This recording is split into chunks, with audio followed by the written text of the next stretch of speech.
It's been 5 long years since the personal equity and retirement account was signed into law, and yet it is still unavailable to the public.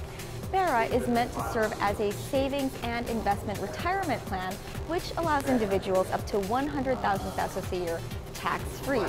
The problem has been with its implementation.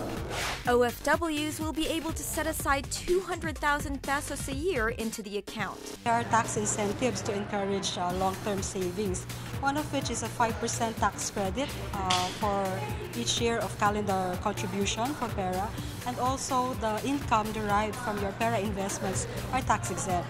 Also exempted are the final withholding tax on interest from any bank deposit, capital gains tax on the sale, exchange, retirement, or maturity of bonds or other certificates. The 10% on cash and property dividends received from a domestic corporation, the capital gains tax on the sale or exchange of shares of stock in a domestic corporation, and regular income tax. There are 4 parties to PERA. First, the contributor. That's you, the person opening the account. Next is the administrator. This can be a bank or other financial institution who oversees your account. This entity will give you a risk assessment, and based on that will provide you with information on financial products that are suitable for you. They do not make any decisions for you. They follow your instructions on what investments you want. Third is the investment manager.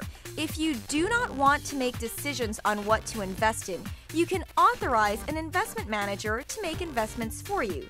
It's like having a bespoke investment. Finally, there is the custodian, the entity that holds your PERA. If your administrator is from one bank, your custodian cannot be from the same bank. You must choose a different financial institution. The separate entities serve as a check and balance. Each of these entities will charge a fee for their services.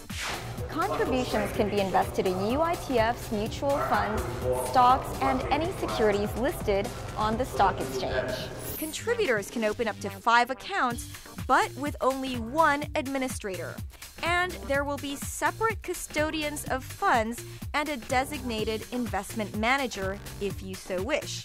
Administrators can also be investment managers. You can have bonds for one category or equities in another one. So it would depend actually on the contributor's risk tolerance. Well, you can go from very conservative to aggressive depending on the contributor's risk profile. So there's a wide range, and under the PERA law, it allows for various investment products to be accredited as PERA investment products. Stella says the PERA is targeted to be available by next year. Well, our regulators are actually very busy laying down the infrastructure for the smooth implementation of PERA. They want to make sure that all the market players, all the parties to PERA abide by the PERA law. So they've been actually issuing out guidelines and working with industry players to make sure that we achieve the goals of PERA, one of which is really to supplement retirement benefits for Filipinos.